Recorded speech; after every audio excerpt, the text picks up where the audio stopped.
時代の音というか、自分がほぼリアルタイムで好きだもの、その当時その周辺の主にイギリス、ヨーロッパと、日本の音もかけましたけど、ポストパンクニューウェーブっていうくくりになるような、当時聞いてなかったけど DJ になってこれ結構ファンキーでいけるよねみたいなのもかなり交えて撮影していただけるので、こんな機会はなかなかないのでやってみたいなと思って。もう今レコードでオンリーでプレイするっていうのはダンスものに関してはほとんどなくて、アナログターンテーブルでつないでいくって全然そういえばやってないなと思って、昨夜鬼練してはい頑張ってきましたけど、これですね、20代の時にウェーブっていう大型のレコード店があって、ワールドミュージックのバイヤーやってたんですよ。でその時にちょっと変わった縄文の音をコンセプト的に再現するみたいなことをやってたので、その当時から名前とやってることも知ってたんだけど、まだよく分かんなかった。エクスペリメンタルな音楽を本当にいろいろ聴くようになってから、この人やばいなっていう共通の話題になって、今でもご活動されてて、最近もなんか出してるんですよ。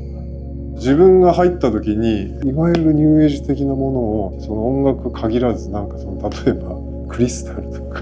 そういうものをまとめて売ってるコーナーがあっ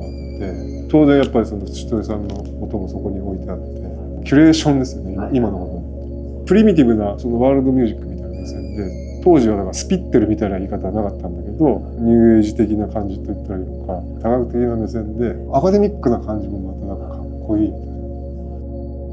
ポール・ブレイシンセサイザー賞ですかね。ポール・ブレイを知ったのは実は近年なんですよ。3年ぐらい前かな。C清水くんっていうフィジカルストアというお店を西武新宿線の下井草という駅から歩いてちょっと行ったところにお店を構えてて、うちからね徒歩30分ぐらいですよ。でいい散歩道だったりとかで、店がオープンしてからよく行くようになって、でなんかいろいろあれいいよねこれいいよね、音楽の話ばっかりしてるんですけど、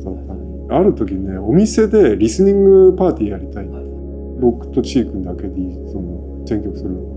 ずっとチー君がレコードかけて、そのうちそのポール・ブレイの ECM の初期作でバラッズ、これやばいんですよねって初めて聞いたんだけど、バラッズ、自分のテンションもあるのかもしれないけど、めちゃくちゃツボで刺さって、 ECM 詳しい常連のお客さんと話してた時に、これ現代音楽みたいな、やっぱりフリージャズってその現代音楽とちょっと被る部分っていうか、見出せるような世界なの。一定のグループではないんだけど、何かすごい大きなサイクルの中でリズムも動いてるみたいな、それにめちゃくちゃ食らってかなりレコード買ったんだけど、70年前半のアーネット・ピーコックと一緒にやってるやつとかもシンセ使ってアバンギャルドでかっこよかったりとか、シンセに思いっきり行くのも限られた期間、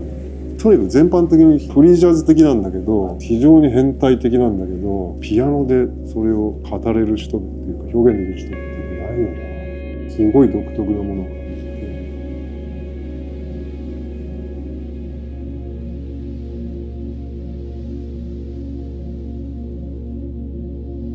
なんだかんだレコード結構買ってますよね。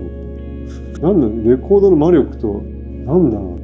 う、絵的にもいいので、大きさ的にも美術好きなので、平面の美術というかノスタルジーも結構でかいし、未知のもの、これを見たことない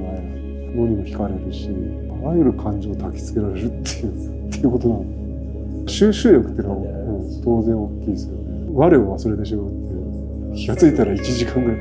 すぐ経っていたって、見てるだけでも今日は面白かったみたいなのがある。いいレコードだよね。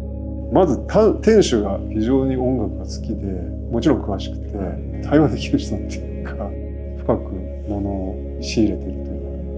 か、在庫として常にそれを考えて、表面的ではなくちゃんとやってると思う。いろいろ教えてくれたり聞かせてくれるっていう、チームもそうだし、バンバン出してきてくれるので、そんなに買えないけどありがとうございますみたいな、それぞれの良さがあるので定期的に行きたくなりますよね。だからね、もうレコード屋が好きですね。レコードショップが好きですね。